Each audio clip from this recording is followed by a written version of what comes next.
This video is a tribute to my late friend Ian Carey. See, Ian was a multi-time war vet. Ian was injured in combat, received a Purple Heart. Ian was the definition of what a soldier is. And not only that, but Ian also suffered from another enemy called addiction, another enemy that has taken more American lives than we care to admit. And I'm not here to tell Aaron's story today. I'm not here to go on about that, even though it will be told and it needs to be told. But Ian said something once. Early on in my sobriety, he said, I want you guys to know that there is hope for the hopeless. There is hope for the hopeless. But there is a path we must take as people who are striving for hope. Because what we carry inside is what's important.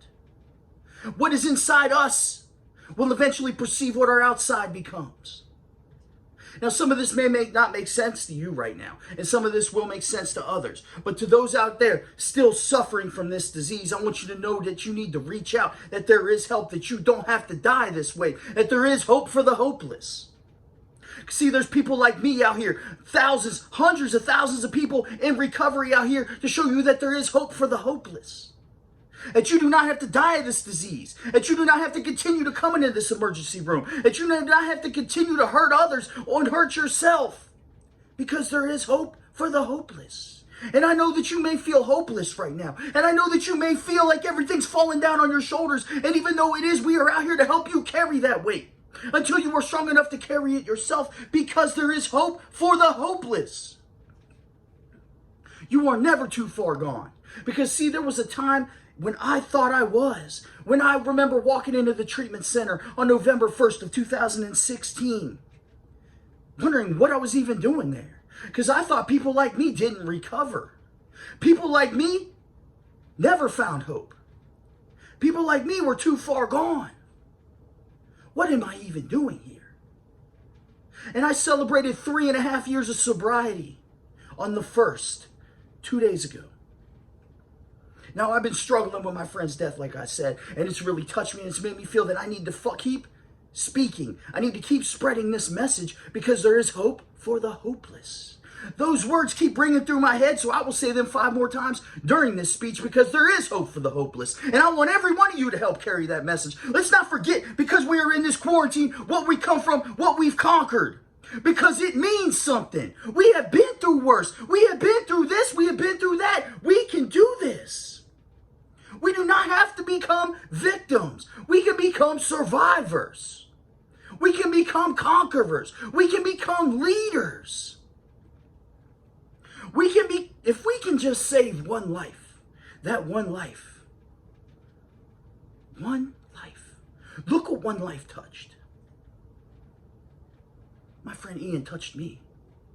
He touched my heart. He accepted me for the way I was early in recovery. Lost, broken, didn't know how to have friendships, but Ian did. And so do I, because of him. And many others who I crossed during my path of this recovery. Now I want my friends, I want you all to stay vigilant. Quit letting these people who pass away from this disease hold you back. Use it as fuel. That is a log in the fire of life, and it will burn brighter if you just let it. Just give it oxygen. Take care of that flame. Grow it into something massive so that we can conquer this battle so we don't have to post any more rest in peace statuses. Because I don't know about you, but I'm tired of it. But I'm not tired enough to stop fighting. If anything, I fight harder. I work harder. I go the extra mile because I can.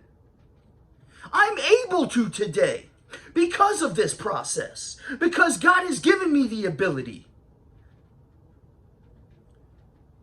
But I don't do it alone, and neither should you. And I want you to remember that there is hope for the hopeless. If you're struggling, please reach out. We are here with and for you. We are all soldiers in the war against addiction. We are all soldiers in the war, embracing recovery, one day at a time. I love you all. Thank you.